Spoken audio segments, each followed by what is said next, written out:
भगवान सूर्य की महिमा। मुनियों ने कहा, सूर्यश्रेष्ठ, आपने भोग और मोक्ष प्रदान करने वाले भगवान भास्कर के उत्तम क्षेत्र का जो वर्णन किया है वह सब हम लोगों ने सुना। अब यह बताइए कि उनकी भक्ति कैसे की जाती है और वे किस प्रकार प्रसन्न होते हैं।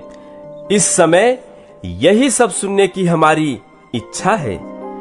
ब्रह्मा जी बोले, मन के द्वारा इष्ट देव के प्रति जो भावना होती है उसे ही भक्ति और श्रद्धा कहते हैं।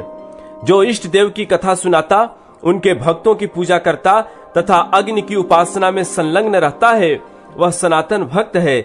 जो इष्ट देव का चिंतन करता, उन्हीं में मन लगाता, उन्हीं की पूजा में रत रहता तथा उन्हीं के लिए कर्म करता है, वह निश्चय ही सनातन भक्त है।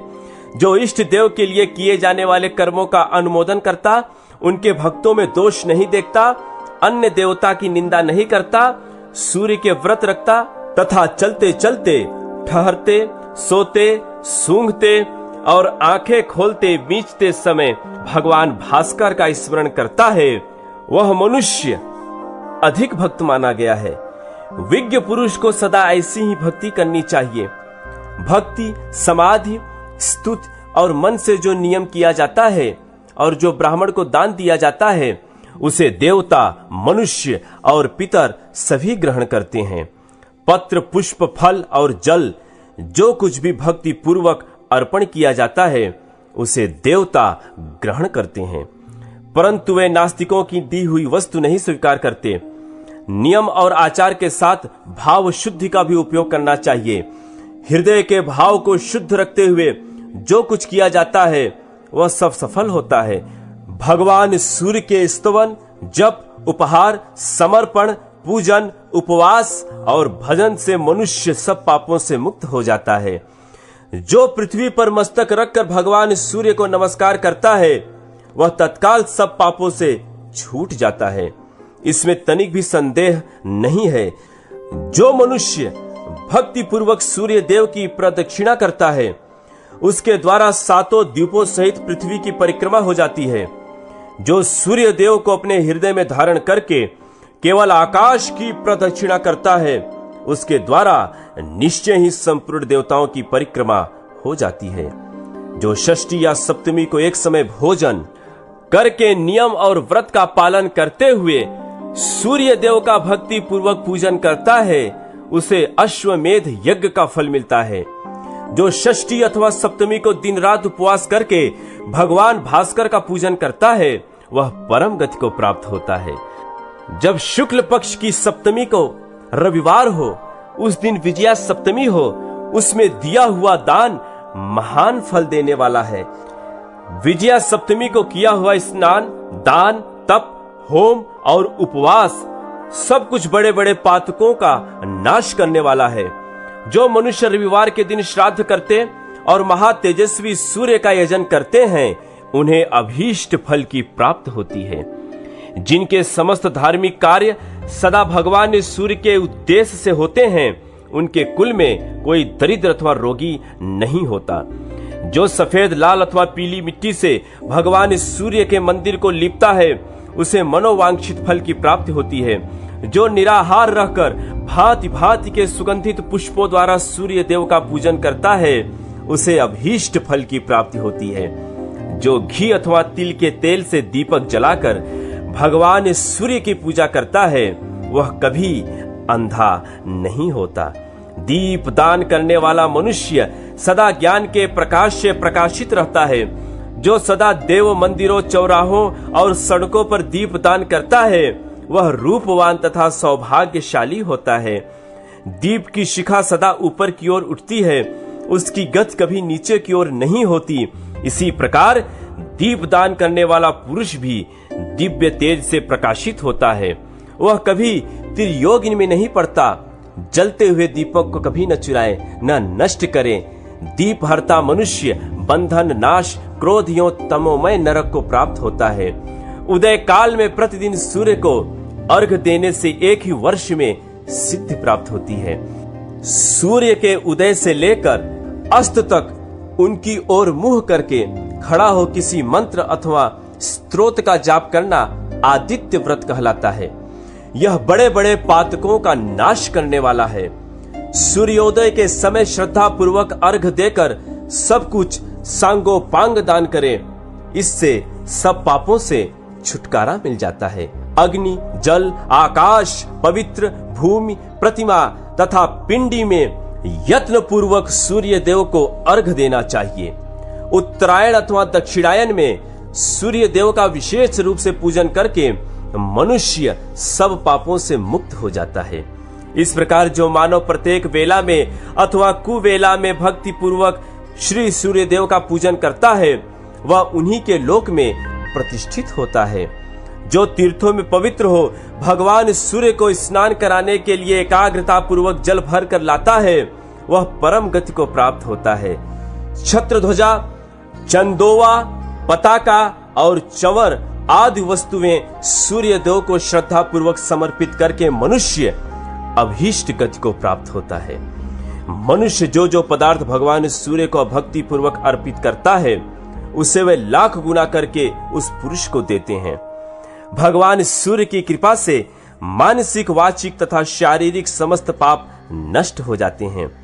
सूर्य देव के एक दिन के पूजन से भी जो फल प्राप्त होता है वह शास्त्रोक्त दक्षिण से युक्त सैकड़ों यज्ञों के अनुष्ठान से भी नहीं मिलता। मुनियों ने कहा, जगतपते, भगवान सूर्य का यह अद्भुत महात्म्य हमने सुन लिया। अब पुनः हम जो कुछ पूछते हैं उसे बतलाइए। गृहस्थ, ब्रह्मचारी, वानप्रस्थ और सन्यासी जो भी मोक्ष प्राप्त करना चाहे उसे किस देवता का पूजन करना चाहिए? कैसे उसे अक्षय स्वर्ग की प्राप्ति होगी? किस उपवास से वह उत्तम मोक्ष का भागी होगा? तथा वह किस साधन का अनुष्ठान करे जिससे स्वर्ग में जाने पर उसे पुनः नीचे न गिरना पड़े? ब्रह्मा जी बोले, द्विजरो, भगवान सूर्य उदय होते ही अपनी किरणों से संसार का अंधकार दूर कर देते हैं, अतः उनसे बढ़कर दूसरा कोई देवता नहीं है। वे आदि अंत से रहित सनातन पुरुष एवं अविनाशी हैं तथा अपनी किरणों से प्रचंड रूप धारण करके तीनों लोकों को ताप देते हैं। संपूर्ण देवता इन्हीं के स्वरूप हैं। ये तपने वालों में श्रेष्ठ, संपूर्ण जगत के स्वामी, साक्षी तथा पालक हैं। ये ही बारंबार जीवों की सृष्टि और संहार करते हैं तथा ये ही अपनी किरणों से प्रकाशित होते, तपते और वर्षा करते हैं। ये धाता, विधाता, संपूर्ण भूतों के आदि कारण और सब जीवों को उत्पन्न करने वाले हैं। ये कभी क्षीण नहीं होते।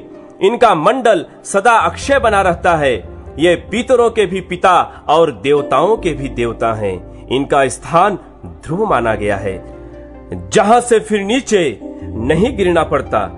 सृष्टि के समय संपूर्ण जगत सूर्य से ही उत्पन्न होता है और प्रलय के समय अत्यंत तेजस्वी भगवान भास्कर में ही उसका लय होता है। असंख्य योगी जन अपने कलेवर का परित्याग करके वायु स्वरूप हो तेजो राशि भगवान सूर्य में ही प्रवेश करते हैं।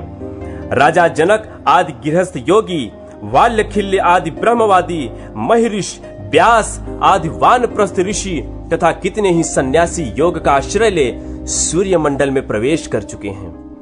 व्यास पुत्र श्रीमान शुकदेव जी भी योग धर्म प्राप्त करने के अनंतर सूर्य के किरणों में पहुंचकर ही मोक्ष पद में स्थित हैं। इसलिए आप सब लोग सदा भगवान सूर्य की आराधना करें, क्योंकि वे ही संपूर्ण जगत के माता, पिता और गुरु हैं। अव्यक्त परमात्मा समस्त प्रजापतियों और नाना प्रकार की प्रजाओं के सृष्टि करके अपने को 12 रूपों में विभक्त करके आदि रूप से प्रकट होते हैं। इंद्र, धाता, पर्जन्य, त्वष्टा, पूषा, अर्यमा, भग, विवस्वान, विष्णु, अंशुमान, वरुण और मित्र, इन 12 मूर्तियों द्वारा परमात्मा सूर्य ने संपूर्ण जगत को व्याप्त कर रखा है। भगवान आदित्य की जो प्रथम मूर्ति है उसका नाम इंद्र है। वह देवराज के पद पर प्रतिष्ठित है। वह देव शत्रुओं का नाश करने वाली मूर्ति है। भगवान के दूसरे विग्रह का नाम धाता है। जो प्रजापति के पद पर स्थित हो, नाना प्रकार के प्रजा वर्ग की सृष्टि करता है। सूर्य देव की तीसरी मूर्ति परजन्य के नाम से विख्यात है, जो बादलों में स्थित हो अपनी किरणों द्वारा वर्षा करती है। उनके चतुर्थ विग्रह को त्वष्टा कहते हैं। त्वष्टा संपूर्ण वनस्पतियों और औषधियों में स्थित रहते हैं। उनकी पांचवी मूर्ति पूषा के नाम से प्रसिद्ध है, जो अन्न में स्थित हो सर्वदा प्रजाजनों की पुष्ट करती है। सूर्य की जो छठी मूर्ति है उसका नाम आर्यमा बताया गया है। वह वायु के सहारे संपूर्ण देवताओं में स्थित रहती है। भानु का सातवां विग्रह भग के नाम से विख्यात है। वह ऐश्वर्य तथा देहधारियों के शरीर में स्थित होता है। सूर्य देव की आठवीं मूर्ति विवस्वान कहलाती है। वह अग्नि में स्थित हो जीवों के खाए हुए अन्न को पचाती है। उनकी नवी मूर्ति विष्णु के नाम से विख्यात है, जो सदा देव शत्रुओं का नाश करने के लिए अवतार लेती है। सूर्य की 10वीं मूर्ति का नाम अंशुमान है, जो वायु में प्रतिष्ठित होकर समस्त प्रजा को आनंद प्रदान करती है। सूर्य का 11वां स्वरूप वरुण के नाम से प्रसिद्ध है, जो सदा जल में स्थित होकर प्रजा का पोषण करता है। भानु के 12वें विग्रह का नाम मित्र है, जिसने संपूर्ण लोगों का हित करने के लिए चंद्र नदी के तट पर स्थित होकर तपस्या की है। परमात्मा सूर्य देव ने इन 12 मूर्तियों के द्वारा संपूर्ण जगत को व्याप्त कर रखा है। इसलिए भक्त पुरुषों को उचित यह है कि वे भगवान इस सूर्य में मन लगाकर पूर्वोक्त 12 मूर्तियों में उनका ध्यान और नमस्कार करें। इस प्रकार मनुष्य 12 आदित्यों को नमस्कार करके उनके नामों का प्रतिदिन पाठ और श्रवण करने से सूर्य लोक में प्रतिष्ठित होता है। मुनियों ने पूछा, यदि ये सूर्य सनातन आदि देव हैं, तो इन्होंने वर पाने की इच्छा से प्राकृत मनुष्यों की भांति तपस्या क्यों की? ब्रह्मा जी बोले, ब्राह्मणों, यह सूर्य का परम गोपनीय रहस्य है। पूर्व काल में मित्र देवता ने महात्मा नारद को जो बात बतलाई थी, वही मैं आपसे कह रहा हूं। एक समय की बात है, अपनी इंद्रियों को वश में रखने वाले महायोगी नारद जी मेरुगिरी की शिखर से गंधमादन नामक पर्वत पर उतरे और संपूर्ण लोकों में विचरते हुए उस स्थान पर आए जहां मित्र देवता तपस्या करते थे। उन्हें तपस्या में संलग्न देख नारद जी के मन में कौतूहल हुआ। वे सोचने लगे, जो अक्षय, अविकारी, वक्त्याव्यक्त स्वरूप और सनातन पुरुष है, जिन महात्मा ने तीनों लोकों को धारण कर रखा है, जो सब देवताओं के पिता एवं परों से भी पर हैं, वह किन देवताओं अथवा पितरों का यजन करते हैं और करेंगे? इस प्रकार मन ही मन विचार करके नारद जी मित्र देवता से बोले, भगवान, अंगों पांगों सहित संपूर्ण वेदों एवं पुराणों में आपकी महिमा का गान किया जाता है। आप अजन्मा सनातन धाता तथा उत्तम अधिष्ठान हैं। भूत, भविष्य और वर्तमान सब कुछ आप में ही प्रतिष्ठित है। गृहस्थ आदि चारों आश्रम प्रतिदिन आपका ही यजन करते हैं। आप ही सबके पिता, माता और सनातन देवता हैं। फिर आप किस देवता अथवा पितर की आराधना करते हैं, यह हमारी समझ में नहीं आता। मित्र ने कहा, ब्राह्मण, यह परम गोपनीय सनातन रहस्य कहने योग्य तो नहीं है, परंतु आप भक्त हैं, इसलिए आपके सामने मैं उसका यथावत वर्णन करना चाहता हूं। वह जो सूक्ष्म, अविज्ञेय, अव्यक्त, अचल, ध्रुव, इंद्रिय रहित, इंद्रियों के विषयों से रहित तथा संपूर्ण भूतों से पृथक है, वही समस्त जीवों का अंतरात्मा है। उसी को क्षेत्रज्ञ भी कहते हैं। वह तीनों गुणों से भिन्न पुरुष कहा गया है। उसी का नाम भगवान हिरण्यगर्भ है। वह संपूर्ण विश्व का आत्मा और अक्षर माना गया है। उसने इस एकात्मक त्रिलोकी को अपने आत्मा के द्वारा धारण कर रखा है। वह स्वयं शरीर से रहित है, किंतु समस्त शरीरों में निवास करता है। शरीर में रहते हुए भी वह उसके कर्मों से लिप्त नहीं होता। वह मेरा, तुम्हारा तथा अन्य जितने भी देहधारी हैं, उनकी भी आत्मा है। सबका साक्षी है, कोई भी उसका ग्रहण नहीं कर सकता। वह सगुण, निर्गुण, विश्व रूप तथा ज्ञान गम्य माना गया है। उसके सब और हाथ पैर हैं। सब और नेत्र, सिर और मुख हैं तथा सब और कान है। वह संसार में सबको व्याप्त करके स्थित है। संपूर्ण मस्तक उसके मस्तक, संपूर्ण भुजाएं उसकी भुजा, संपूर्ण पैर उसके पैर, संपूर्ण नेत्र उसके नेत्र एवं संपूर्ण नासिकाएं उसकी नासिका हैं। वह स्वेच्छाधारी और अकेला ही संपूर्ण क्षेत्र में सुखपूर्वक विचरता है। यहाँ जितने शरीर हैं वह सभी क्षेत्र कहलाते हैं। उन सबको वह योगात्मा जानता है, इसलिए क्षेत्रज्ञ कहलाता है। अव्यक्तपुर में शयन करता है, अतः उसे पुरुष कहते हैं। विश्व का अर्थ है बहुविध। वह परमात्मा सर्वत्र बतलाया जाता है, इसलिए बहुविध रूप होने के कारण वह विश्व रूप माना गया है। एकमात्र वही महान है और एकमात्र वही पुरुष कहलाता है, अतः वह एकमात्र सनातन परमात्मा ही महापुरुष नाम धारण करता है। वह परमात्मा स्वयं ही अपने आप को 100,000 लाख और करोड़ों रूप में प्रकट कर लेता है। जैसे आकाश से गिरा हुआ जल भूमि के रस विशेष से दूसरे स्वाद का हो जाता है, उसी प्रकार गुणमय रस के संपर्क से वह परमात्मा अनेक रूप प्रतीत होने लगता है। जैसे एक ही वायु समस्त शरीर में 5 रूपों में स्थित है, उसी प्रकार आत्मा की भी एकता और अनेकता मानी गई है। जैसे अग्नि दूसरे स्थान की विशेषता से अन्य नाम धारण करती है, उसी प्रकार वह परमात्मा ब्रह्मा आदि के रूपों में भिन्न भिन्न नाम धारण करता है। जैसे एक दीप हजारों दीपों को प्रकट करता है, वैसे ही वह एक ही परमात्मा हजारों रूपों को उत्पन्न करता है। संसार में जो चराचर भूत हैं वह नित्य नहीं हैं, परंतु वह परमात्मा अक्षय, अप्रमेय तथा सर्वव्यापी कहा जाता है। वह ब्रह्म सद सत्व स्वरूप है। लोक में देव कार्य तथा पितृ कार्य के अवसर पर उसी की पूजा होती है। उससे बढ़कर दूसरा कोई देवता या पितर नहीं है। उसका ज्ञान अपने आत्मा के द्वारा होता है, अतः मैं उसी सर्वात्मा का पूजन करता हूँ। देवऋषि स्वर्ग में जो भी जीव उस परमेश्वर को नमस्कार करते हैं, वे उसी के द्वारा दिए हुए अभीष्ट गति को प्राप्त होते हैं। देवता और अपने अपने आश्रमों में स्थित मनुष्य भक्ति पूर्वक सबके आदिभूत उस परमात्मा का पूजन करते हैं और वे उन्हें सदगति प्राप्त करते हैं। वह सर्वात्मा, सर्वगत और निर्गुण कहलाते हैं। मैं भगवान सूर्य को ऐसे मानकर अपने ज्ञान के अनुसार उनका यजन करता हूँ। नारद जी, यह गोपनीय उपदेश मैंने अपनी भक्ति के कारण आपको बतलाया है। आपने भी इस उत्तम रहस्य को भली भांति समझ लिया है। देवता, मुनि और पुराण सभी उस परमात्मा को वरदायक मानते हैं और इसी भाव से सब लोग भगवान दिवाकर का पूजन करते हैं। ब्रह्मा जी कहते हैं, इस प्रकार मित्र देवता ने पूर्व काल में नारद जी को यह उपदेश दिया था।